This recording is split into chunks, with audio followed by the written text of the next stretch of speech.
आज के Indian panel code का जो टॉपिक है वो है राइट ऑफ प्राइवेट डिफेंस,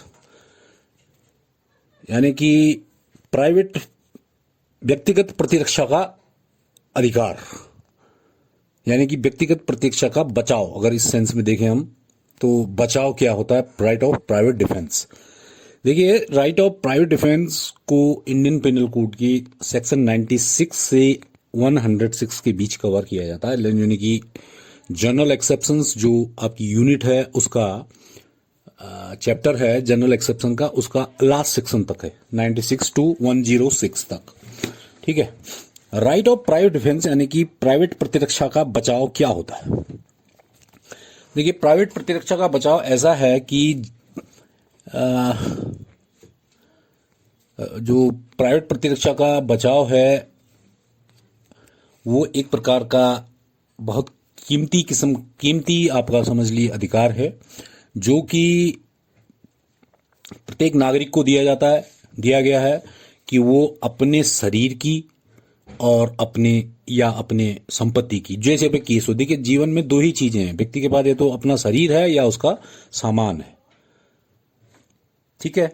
इन दोनों की रक्षा का अधिकार प्रत्येक व्यक्ति को दिया गया है कि आप इनकी रक्षा कीजिए, अपने जान की भी अपने माल की भी, बाय इफेक्टिव रेजिस्टेंस, यानी कि आप उतना प्रभावकारी प्रतिरोध करें अगर आपके विरुद्ध कोई विधि विरुद्ध आक्रमण हो जाए, गलत तरीके से आपके ऊपर कोई आक्रमण कर दे, तो आप उसका उचित प्रभावकारी यानी कि उचित जितने की जरूरत है उतना आप प्रतिरोध करें, और प्रतिरोध करके स्वयं को बचाएं या अपनी संपत्ति को बचाएं, जैसा भी केस हो। चूंकि कानून इस बात की अपेक्षा नहीं करता है किसी भी व्यक्ति से कि वो एक डरपोक व्यक्ति की तरह, कभी अचानक आए हमले के समय एक डरपोक व्यक्ति की तरह व्यवहार करे, ऐसा कानून कभी उम्मीद नहीं करता है किसी भी व्यक्ति से। इसका मतलब कि कानून के अंतर्गत प्रत्येक व्यक्ति से ये अपेक्षा की जाती है कि वो कभी भी मुसीबत के समय, जब भी किसी व्यक्ति पर कोई, या उसके शरीर पर या उसकी संपत्ति पर किसी भी समय यदि कोई बाहरी दूसरा व्यक्ति आक्रमण करता है तो वो उसका मुकाबला करे। ये कभी कानून उम्मीद नहीं करता है किसी भी व्यक्ति से कि वो ऐसी परिस्थितियों में उस जगह से भाग जाए, जब उसको किसी क्रिमिनल के द्वारा अटैक किया जाए या किसी व्यक्ति के द्वारा उसके ऊपर अटैक किया जाए तो वो ऐन वक्त पर उस समय भाग जाए, ऐसा उम्मीद कानून नहीं करता है। कानून ने प्रत्येक व्यक्ति को ये अधिकार दिए हुए हैं। इसी से रिलेटेड ये टॉपिक होता है, यानी कि राइट ऑफ प्राइवेट डिफेंस। इसका जो सबसे पहला सेक्शन है 96, वो प्लेन लैंग्वेज में यही कहता है कि कोई भी ऐसी चीज अपराध नहीं है जो कि व्यक्तिगत प्रतिरक्षा के अधिकार में प्रयोग की जाती है। अपने व्यक्तिगत प्रतिरक्षा माने अपने को डिफेंड करना, अपने को या अपनी संपत्ति को डिफेंड करने के फलस्वरूप यदि आप कोई काम करते हैं और उससे आप कुछ गलत कर देते हैं तो वो राइट ऑफ प्राइवेट डिफेंस है आपका, क्योंकि कानून ने आपको अपना शरीर और अपनी संपत्ति की सुरक्षा के लिए अधिकार दिए हुए हैं कि आप कभी भी, अगर आपके ऊपर अटैक होता है, अगर एग्रेसिव अटैक होता है, अनलॉफुल अटैक होता है, तो आप उस जगह से भागे नहीं बल्कि स्वयं या अपनी स्वयं की प्रतिरक्षा करें। ये 96 कहता है, nothing is an offence which is done in the exercise of right of private defence. 96 सामान्य सेक्शन जो है इसके लिए। इसके संबंध में अगर एक केस को हमने थोड़ा सा, एक केस के ने जो हेल्ड किया था सुप्रीम कोर्ट ने, in Jaidev Singh versus state of Punjab का एक केस है, जिसमें ऐसे तो बहुत सारे केसेस हैं, खैर एक नहीं है, बतेरे केसेस जैसे, लेकिन जो मेन एक एग्जाम पॉइंट ऑफ व्यू से हमने जो लिखा है इसमें वो है Jaidev Singh versus state of Punjab. ये देखिए, इसमें जो सुप्रीम कोर्ट ने हेल्ड किया वो है कि किसी भी सभ्य समाज में सामान्यतः यह प्रिज्यूम किया जाता है कि जहां कोई भी व्यक्ति जिस एरिया में रहता है, then state would take care of the person and properties of every citizen.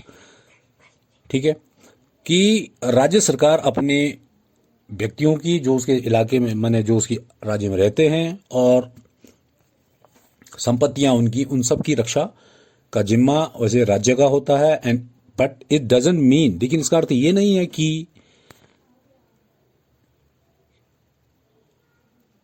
कोई व्यक्ति अपने से अपनी शरीर की और अपनी संपत्ति की रक्षा नहीं कर सकता। ऐसा नहीं है इसका मतलब। ये एक साधारण बात है कि नॉर्मली ये समझा जाता है कि it is the function of the state to afford the protection to the person और their properties and their properties. माने व्यक्ति और व्यक्ति की संपत्ति को अगर सुरक्षा की बात आएगी तो primarily it is the duty of the state कि वो अपने नागरिकों की या अपने नागरिकों की संपत्तियों की सुरक्षा करेगा। पर इसका ये अर्थ नहीं लगाया जाएगा कि जब कभी भी when a person suddenly called upon two face N assault he must attack and defend himself और फॉर डिफेंड हिमसेल्फ और हिज प्रॉपर्टी। तो इसका अर्थ ये नहीं लगाया जाएगा कि कोई भी व्यक्ति जिसे अचानक किसी भी प्रकार से हमला जिसके ऊपर हो जाता है तो उसको अटैक नहीं करना चाहिए और अपने आप को बचाना नहीं चाहिए। ऐसा नहीं है। ये पहले ही प्राइमरली ड्यूटी स्टेट की है, लेकिन हर व्यक्ति को अधिकार है कि अगर सडनली उसके ऊपर अटैक हो जाता है तो वो क्या करे, अपने आप को बचाए और उसकी प्रतिरक्षा करे, अपने शरीर की या अपनी संपत्ति की प्रतिरक्षा करे अगर उसके ऊपर किसी भी प्रकार से इमरजेंसी अटैक हो जाता है। तो सामान्य शब्दों में अगर हम दूसरे शब्दों में कहें इसको, इसका दूसरे शब्दों में अर्थ क्या निकल कर आ रहा है कि जब कभी भी किसी सिटीजन के ऊपर यानी कि किसी नागरिक के ऊपर या उसकी संपत्ति के ऊपर किसी भी प्रकार का खतरा आता है और उसे तुरंत राज्य सरकार से या राज्य सरकार की के तंत्र से किसी भी प्रकार से उसको मदद नहीं मिल पाती है, मिल पाने की गुंजाइश है, कोई उसको इमीडिएट एड नहीं मिल सकती स्टेट मशीनरी से, राज्य सरकार के तंत्र से, तो उस समय प्रत्येक व्यक्ति अपने और अपने शरीर की अपने और अपनी संपत्ति की सुरक्षा करने के लिए क्या होता है, एंटाइटल होता है। ये जयदेव सिंह और स्टेट ऑफ पंजाब में ये कोटेशन सुप्रीम कोर्ट ने दिया था। ऐसे ही एक केस और भी है, एक और केस हम डिसाइड कर रहे हैं, डिसाइड हुआ है जो उसको हम स्पष्ट कर दे रहे हैं कि मुंशीराम दिल्ली एडमिनिस्ट्रेशन के केस में भी सुप्रीम कोर्ट ने यही ऑब्जर्व किया था कि कानून किसी भी व्यक्ति से ये अपेक्षा नहीं करता है कि जब कभी भी उसकी संपत्ति पर कोई जबरन हड़पना चाहता हो, कोई भी बाहरी व्यक्ति अगर आपकी संपत्ति को जबरन हड़पना चाहता है तो कानून आपसे ये अपेक्षा नहीं करता है कि आप तुरंत वहां से भाग जाएं। ये नहीं है कि टू रन अवे, ये एक्सपेक्ट नहीं करता कि आप वहां से चले जाएं, भाग जाएं और मदद मांगे दूसरों से, to seek the protection of authorities, या अपने किसी अधिकारियों से मदद मांगने के लिए उधर भटकते रहें। कानून ये कहता है कि the right of private defence एक आपको अधिकार, स्पेशल अधिकार है कि जब कभी भी आपके संपत्ति के ऊपर अटैक होता है, इमीडिएट अटैक, भाई कोई अचानक अटैक होता है और आप इमीडिएट एड आपको नहीं मिल पा रही है, कोई गुंजाइश नहीं है, तो आपको भी अधिकार है कि आप अपनी संपत्ति की व्यक्तिगत सुरक्षा करें। और सुप्रीम कोर्ट ने इस केस में कहा था कि राइट ऑफ जो प्राइवेट डिफेंस का जो अधिकार है ये एक प्रकार का सामाजिक उद्देश्यों की पूर्ति करता है, और इस वजह से सामाजिक उद्देश्यों की पूर्ति करता है और इस वजह से जो है इस जो ये राइट है, जो किसी भी व्यक्ति को राइट दिया गया है, इसको लिबरली माने आसान भाषा में ही इसको हमेशा कंस्टिट्यूट किया जाना चाहिए, समझा जाना चाहिए या इसका व्याख्या की जानी चाहिए। ये मुंशीराम के केस में कहा गया है। ऐसे कई और भी जूरिस्ट हुए हैं, जैसे लॉर्ड बैरन है एक, लॉर्ड बैरन भी कहते हैं कि जो नेचर है वो किसी भी परेशान व्यक्ति को प्रोत्साहित करती है, प्रकृति भी किसी परेशान व्यक्ति को प्रोत्साहित करती है कि वह किसी भी अटैक करने वाले का विरोध करे तथा उस सीमा तक, उस लिमिट तक उस पर फोर्स इस्तेमाल करे, बल प्रयोग करे जो उन परिस्थितियों में होने वाली क्षति को या आक्रमण की पुनरावृत्ति को माने दोबारा से रिपीट न करें रोकने के लिए पर्याप्त हो, इतनी आप उस पर अटैक कर सकते हैं, जितनी की जरूरत है आपको डिफेंड करना। ठीक है। और जर्मी बेंथम भी एक जुरिस्ट हुए हैं, उन्होंने भी कहा है कि विधि की कानून की यह मान्यता होती है कि वो स्वयं की आत्मरक्षा करना व्यक्ति का प्रथम कर्तव्य है, स्वयं की आत्मरक्षा करना। तथा अनेक जो मजिस्ट्रेट्स हैं, पुलिस है, वो भी जो सतर्कता से मिलकर किसी भी व्यक्ति की स्वयं की सतर्कता का स्थान नहीं ले सकते हैं। चाहे कितने सतर्क हैं मजिस्ट्रेट भी और पुलिस भी, हमारी मशीनरी, लेकिन हर आदमी सबसे ज्यादा अपने को बचाने के लिए और अपने भला बुरा सोचने के लिए सबसे ज्यादा सतर्क होता है। ठीक है। इसलिए सबसे पहला अधिकार उसी को दिया जाता है, आपकी बारे सेल्फ डिफेंड करो अपना, कहीं पर जब अचानक कोई ऐसी सिचुएशन आ जाती है। तो इसका अर्थ आप ये ना लगाएं कि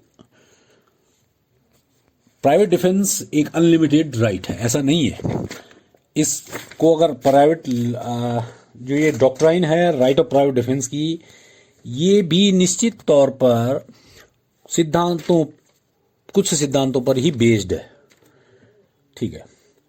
पहला कुछ गाइडलाइंस भी हैं इसकी, जैसे आप ये समझिए कि a person whose life is threatened by danger he need not wait for the state aid, उसको राज्य सरकार से मिलने वाली मदद का इंतजार नहीं करना चाहिए तुरंत, अगर किसी पर इमीडिएट अटैक हो जाए। ठीक है। एक और तब उस एड पर विश्वास करे या भरोसा करे जबकि वो एड अवेलेबल हो वहीं पर ही, तब तो वो उस पर विश्वास करे या उस एड का इंतजार करे। अगर वो स्टेट एड, राज्य सरकार की वो मदद उसके रेडीली उसके लिए अवेलेबल है। अगर रेडीली अवेलेबल नहीं है तो जयदेव सिंह के केस में भी स्पष्ट आपने सुना कि उस समय कानून ये नहीं करती कि आप कायर आदमी की तरह वहां से भाग जाए, ऐसा नहीं चाहती है कानून, कभी नहीं किसी व्यक्ति से अपेक्षा करती है, कहती है कि मुकाबला कीजिए, जितने की जरूरत है उतने तक मुकाबला कीजिए। और दूसरी जो गाइडलाइंस या अभी तक का आपने जो पढ़ा उससे ये निकलता है कि जो राइट ऑफ प्राइवेट डिफेंस है ये एक प्रकार का कैसा राइट है, प्रोटेक्टिव राइट है, यानी कि आपको सुरक्षा देने वाले अधिकार, या प्रोटेक्टिव या प्रिवेंटिव रोकना, सुरक्षा करना अपनी या उस आक्रमण को रोकना जो आपके ऊपर हो रहा है, इसी प्रकार का अधिकार तो है। ये कोई प्यूनिटिव अधिकार नहीं है, किसी को दंड देने के लिए नहीं दिया गया आपको अधिकार कि आप उसको दंड दे दें। दंड देने का काम तो कानून का ही है, हमेशा कानून का है और कानून का ही रहेगा। आपने क्या करना है, आपके ऊपर अचानक हमला हुआ, आपने उस अचानक हमले का प्रतिरोध करने की आपको पावर दी गई है कानून के द्वारा कि आप चाहें तो उस समय उस कानून भाई उस आक्रमण का या उस अटैक का आप क्या कीजिए, मुकाबला कीजिए और उतनी परिस्थिति तक उसको रोकिए जितना की जरूरत है। ये अधिकार आपका क्या है, एक प्रकार का रोकने वाला अधिकार है, ना कि आप दंडित नहीं कर रहे हैं किसी को, ये नहीं दिया जाएगा। मैंने कहने का मतलब है the right of private defence is protective in nature and not punitive in nature. Punitive माने दंडात्मक नहीं है ये कि आप दंड दो उस अपराधी को, ना ही दंड देने का काम हमेशा कानून का रहेगा। It doesn't mean to punish the aggressor, आप किसी भी आक्रमणकारी को दंडित करें ये इसका अर्थ नहीं है। ठीक है। और इस पर और भी चीजें हैं, देखिए, और जो इसके सामान्य नियम हैं उन नियमों को अंदाज लगाइए कि भैया क्या राइट ऑफ प्राइवेट डिफेंस का मतलब क्या हुआ। देखिए, तीसरा अगर आप समझें इसमें जो अभी तक हमने डिस्कस किया है उससे जो निकल कर आ रही है बात कि वो ये आ रही है कि किसी व्यक्ति का right of defence, private defence जो होता है, ends with the necessity for it. माने आपके जो ये अधिकार, राइट ऑफ प्राइवेट डिफेंस का अधिकार आपको कानून ने दिया है, ये कब खत्म होगा, ये तब खत्म होगा जब इसकी जरूरत नहीं होगी। जैसे ही उस अटैक की आपने सारी संभावनाएं खत्म कर दी जो आपके ऊपर हुआ था, आपने प्रतिरोध करना शुरू किया, तो उसी के साथ आपकी नेसेसिटी खत्म हो गई। भाई नेसेसिटी आक्रमण को रोकने की नेसेसिटी खत्म हो गई। तो जैसे ही खत्म हुई नेसेसिटी, वैसे ही आपका राइट ऑफ प्राइवेट डिफेंस खत्म हो गया। कई बार ऐसी प्रॉब्लम्स आती हैं या कई बार पूछ मने आ जाती है कि the person who is exercising such right, कोई भी व्यक्ति जो राइट ऑफ प्राइवेट डिफेंस का इस्तेमाल कर रहा है, उसके ऊपर अटैक हुआ और अटैक को रोकने के लिए उसने राइट ऑफ प्राइवेट डिफेंस करना शुरू कर दिया, अपने शरीर को बचाने के लिए राइट ऑफ प्राइवेट डिफेंस करना शुरू कर दिया। अब करते करते उसने रोकना शुरू कर दिया, रोकते करते करते स्थिति ऐसी आई कि अटैक करने वाला डर के मारे भागना शुरू हो गया और भागता जा रहा।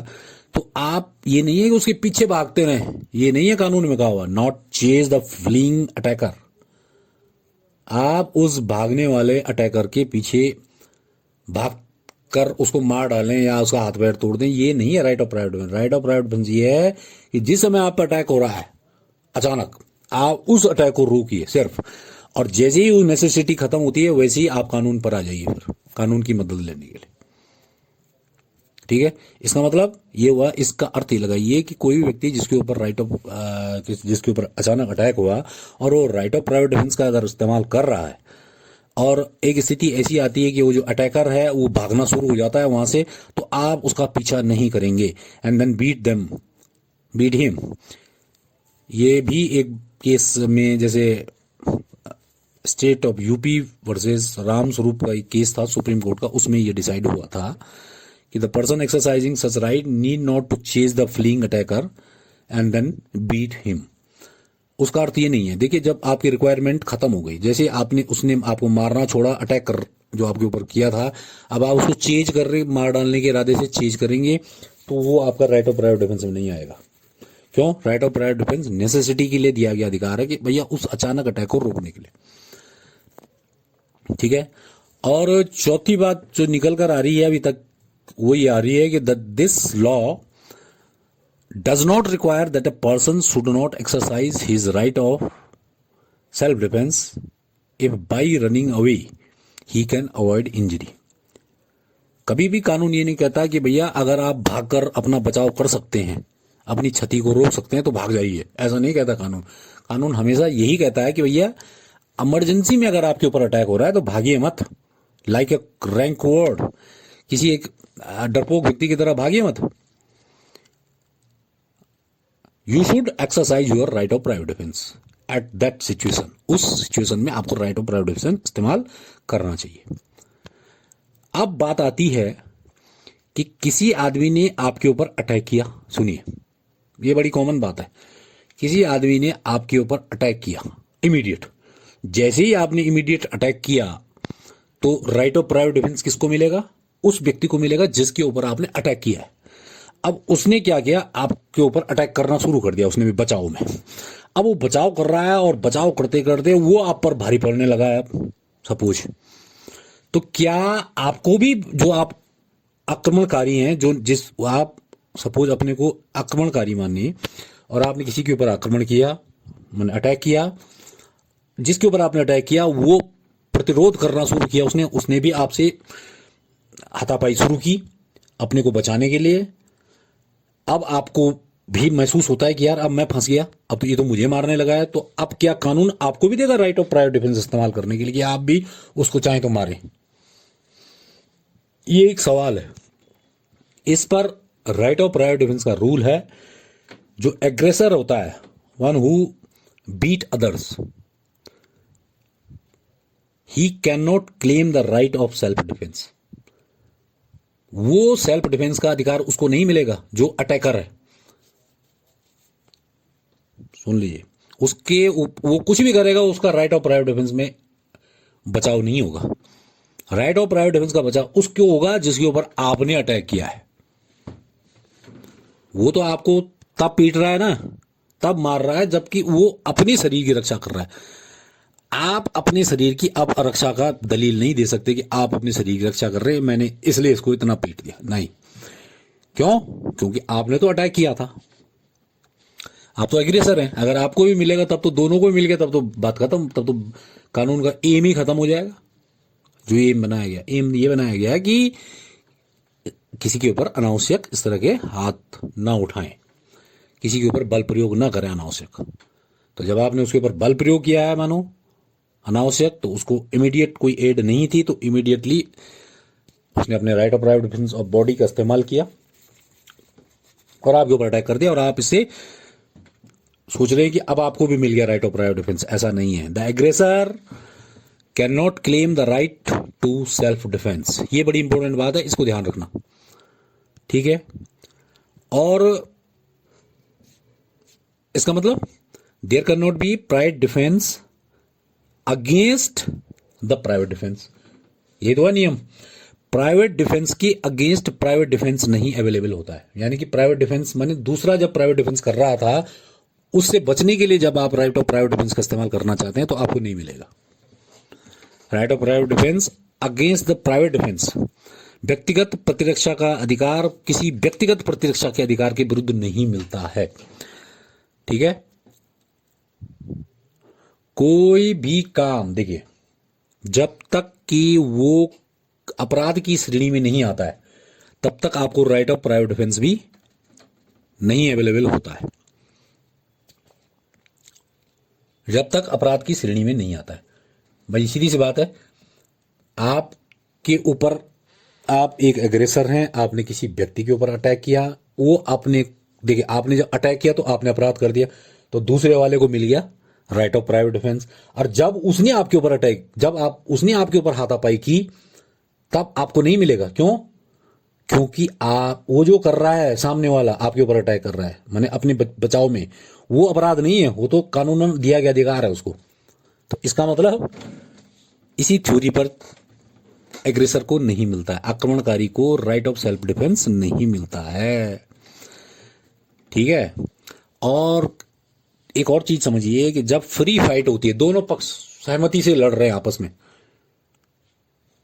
ठीक है ना, अचानक अटैक नहीं है, दोनों में तू मैं भी धीरे धीरे करके बढ़ी, धीरे धीरे करके तैस बढ़ा, और दोनों ने आपस में एक दूसरे से सडन फाइट शुरू कर दी। दोनों इच्छुक हैं, सडन फाइट भी है और फ्री फाइट भी है।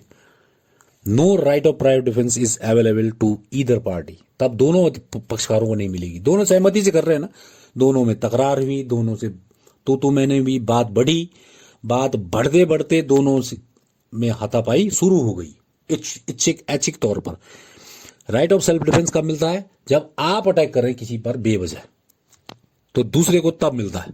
और अगर दोनों अपनी इच्छा से तू मैं करके लड़ाई पर पहुंच गए, दोनों ने हाथापाई कर दी, तब दोनों को right of private defence available नहीं होगा। क्यों? दोनों की स्वतंत्र सहमति से ही एक प्रकार से लड़ाई शुरू हुई है, ठीक। तो ये कुछ जनरल रूल से या भ्रांतियां मैंने राइट ऑफ प्राइवेट डिफेंस से संबंधित होती हैं, वो आपको क्लियर की।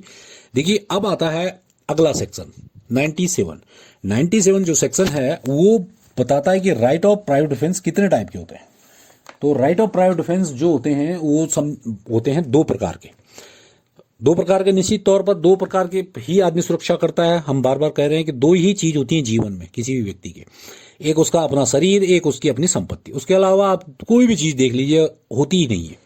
जीवन में दो चीजें, जान और माल, या पहला अपना जान है या फिर माल। जो कुछ देखेंगे आप, या तो आपका शरीर होगा या आपकी संपत्ति होगी। हर चीज संपत्ति में शामिल हो जाती है। तो इसका मतलब 97 जो सेक्शन है वो ये कहता है कि प्रत्येक व्यक्ति को किस किस चीज का प्रतिरक्षा का अधिकार है। देखिए प्रत्येक व्यक्ति को, अच्छा, हर परिभाषा में जब भी आप 97 से शुरू करेंगे, आपको एक सेक्शन, हर डेफिनेशन में डालना पड़ेगा। वो है सेक्शन नंबर 99, जहां की सीमाएं और प्रतिबंध लिखी गई हैं कि कब राइट ऑफ प्राइवेट डिफेंस किन परिस्थितियों में अवेलेबल नहीं होता है। यानी कि जब आप भाषा बनाएंगे तो वो इस प्रकार बनती है कि प्रत्येक व्यक्ति को धारा 99 के प्रतिबंधों के अधीन रहते हुए, यानी कि प्रतिबंध वही चलेंगे जो धारा 99 के हैं, उनके अधीन रहते हुए प्रत्येक व्यक्ति को अधिकार है, ऐसा लिखेंगे आप। यानी कि जब भी आप लिखेंगे ऐसा नहीं लिखेंगे कि प्रत्येक व्यक्ति को अधिकार है, सीधा ही लिख दिया आपने, नहीं, उसमें आपको सीमाएं भी लिखनी पड़ेंगी, उन सीमाओं के अधीन रहते हुए, उन प्रतिबंधों के अधीन रहते हुए जो कि धारा 99 में लिखी गई है। आपको हर जगह ये मेंशन करना पड़ेगा राइट ऑफ प्राइवेट डिफेंस में। ये बड़ा इंपॉर्टेंट क्वेश्चन है, इसको बड़े सीरियसली आप तैयार कीजिए, बड़ा इजी भी है और बड़ा सीरियसली भी तैयार कीजिए। ये आपकी एग्जाम पॉइंट ऑफ व्यू से बहुत इंपॉर्टेंट क्वेश्चन है। इस पर लेंदी क्वेश्चन 15 नंबर का मैक्सिमम पूछा जाता है। आप right of private defence of body and property and describe the circumstances when right of private defense of body extend to the causing of the death of the other person, या right of private defense of property extend to the causing of death of that other person। उन परिस्थितियों का वर्णन कीजिए जबकि व्यक्ति अपने शरीर की, दो चीजें, अपने शरीर की रक्षा करते हुए कि दूसरे व्यक्ति की मृत्यु तक कारित कर सकता है, मृत्यु तक कारित कर सकता है अपने शरीर की रक्षा करते हुए। आपने अटैक किया किसी के शरीर के ऊपर और उसने आपकी जान ले ली, कब उसका जान लेना कानूनन उसको बचाएगा, धारा 100 में ये वाली परिस्थितियां। और आपने किसी की संपत्ति पर अटैक किया है तो कब आप संपत्ति की रक्षा करते हुए किसी दूसरे व्यक्ति, उस अटैकर की जिसने आपकी संपत्ति के ऊपर अटैक किया है, उसकी जान तक ले सकते हैं। और वो जान लेना, आपने किसी को मार डाला ऐसा करते हुए, तो right of private defence of body या right of private defence of property करते हुए अगर आपने किसी को मार डाला तो किन परिस्थितियों में मारा और कब आपको छूट मिलेगी, मैंने कब आपको एक्सक्यूज मिलेगा, वो सब आप इस पर डिस्कस करेंगे बाद में, इसके तुरंत बाद। अगले उन दो को हम नेक्स्ट लेक्चर में क्लियर करेंगे। आज हम लेते हैं 96, 97, 98, 99। 99 पर रेस्ट्रिक्शंस, 97 पर kinds of right of private defence. उसमें है कि every person has a right subject to the restrictions mentioned in section 99 to defend. क्या डिफेंड करने के प्रत्येक व्यक्ति को अधिकार है? निश्चित तौर पर व्यक्ति को अधिकार है कि वो अपने शरीर को या अपने किसी दूसरे व्यक्ति के, देखिए दूसरे व्यक्ति में हर वो व्यक्ति अपना भी आ जाएगा जिससे मेरा हित कनेक्ट होगा, यानी कि कोई भी व्यक्ति अपने शरीर की रक्षा तो करने का अधिकार है ही उसको, प्लस अपने किसी आदमी के शरीर की रक्षा करने का भी अधिकार है उसको। किसके अगेंस्ट? प्रत्येक प्रकार के ऑफेंस जो कि मानव शरीर पर प्रभाव डालते हैं, ऑफेंसेस अफेक्टिंग ह्यूमन बॉडी। ऐसा कोई भी अपराध, सारे अपराध जो, देखिए मानव शरीर के मामले में तो सारे अपराध उसके अगेंस्ट आप इस्तेमाल कर सकते हैं, ये ध्यान रखना है। इसको 97 में बड़े गौर करके देखने वाली बात होती है इसको, इस सेक्शन को, कि मानव शरीर को अगर आप डिफेंड कर रहे हैं, अपने शरीर को या अपने किसी व्यक्ति के शरीर को अगर आप डिफेंड कर रहे हैं, तो आपको ऐसे किसी भी अपराध के विरुद्ध जो कि मानव शरीर पर प्रभाव डालते हैं, आपको अधिकार प्राप्त हैं। किसी के मानव शरीर, अपने शरीर की, अपने किसी आदमी की शरीर की रक्षा करने का, प्रतिरक्षा करने का आपका अधिकार है। यानी कि जो आईपीसी में जो चैप्टर आपका मानव शरीर से संबंधित अपराधों के लिए जो अब आएगा नेक्स्ट में, वो उसके अंदर जितने भी मानव शरीर से संबंधित अपराध लिखे हैं उन सब के against right of private defence available होता है। सुनिए, अब आती है दूसरी टाइप की, कि कोई भी व्यक्ति अपने शरीर को तो करेगा ही और अपने किसी व्यक्ति के शरीर की भी डिफेंड करेगा। किन अपराधों के विरुद्ध?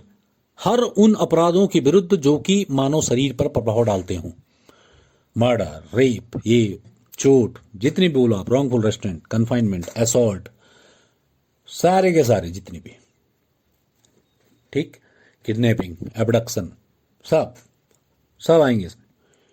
इन सब के विरुद्ध आपको right of private defence available होता है। रही दूसरी तरह की अधिकार की बात, यानी कि दूसरा तरीका अधिकार क्या होता है राइट ऑफ प्राइवेट डिफेंस में? वो होता है संपत्ति की, अपनी संपत्ति की सुरक्षा या अपने किसी आदमी की, अपने किसी भी व्यक्ति की संपत्ति की सुरक्षा। किन अपराधों के विरुद्ध? उन अपराधों के विरुद्ध जो कि संपत्ति पर प्रभाव डालते हों, और स्पेशली 4 टाइप के बताए गए, which follows under the definition of theft। एक, जो कि ऐसे अपराध जो कि चोरी की परिभाषा के अंतर्गत आते हों। चोरी का देखिए, जब चोरी है तो चोरी से संबंधित, देखिए जब आप चैप्टर पढ़ेंगे बाद में तो आप देखेंगे चोरी यानी कि थेफ्ट, अगर थेफ्ट हो रही है तो भी आपको right of private defence available होंगे।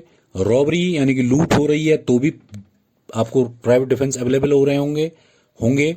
मिसचीफ यानी कि वैल्यू नष्ट करना, यानी कि रिस्टी बोलते हैं उसको हिंदी में, उसके विरुद्ध भी आपको प्रतिरक्षा का अधिकार प्राप्त होता है। और चौथा जो लिखा गया है वो है ट्रेसपास, क्रिमिनल ट्रेसपास, आपराधिक अतिचार के विरुद्ध भी प्रतिरक्षा का अधिकार प्राप्त होता है। इनके बिगड़े हुए स्वरूप यानी कि जो और मोस्ट एग्रीवेटेड फॉर्म है, रॉबरी का भी जैसे एग्रीवेटेड फॉर्म क्या है, डकैती, लिखा हुआ तो नहीं है लेकिन वहां भी अवेलेबल होता है। वो समझना पड़ेगा कि भाई एग्रीवेटेड फॉर्म में तो होगा ही उसके, तो रॉबरी का जो एग्रीवेटेड फॉर्म है वो डकैती है, तो डकैती में भी अवेलेबल होगा।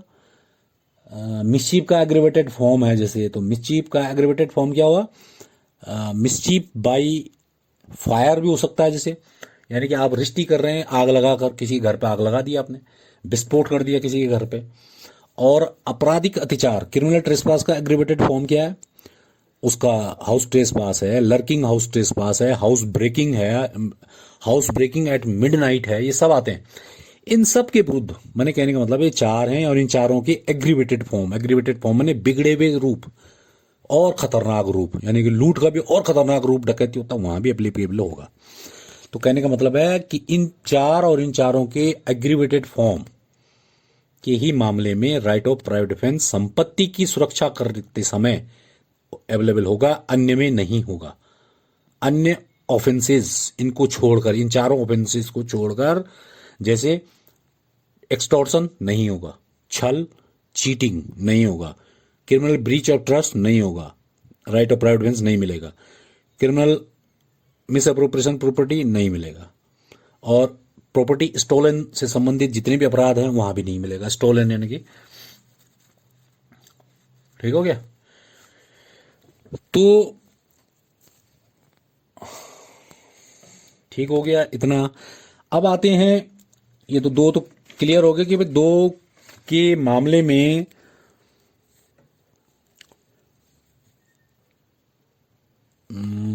Right of private defence available होता है। बॉडी के मामले में प्रत्येक प्रकार के अपराध, प्रॉपर्टी के मामले में 4 प्रकार के अपराध विच अफेक्ट्स द प्रॉपर्टी, जो कि प्रॉपर्टी को अफेक्ट करता है। 4 काइंड के अपराध हैं और उनके एग्रीवेटेड फॉर्म है। ठीक हो गया, ये 97 प्लस करती है इसको।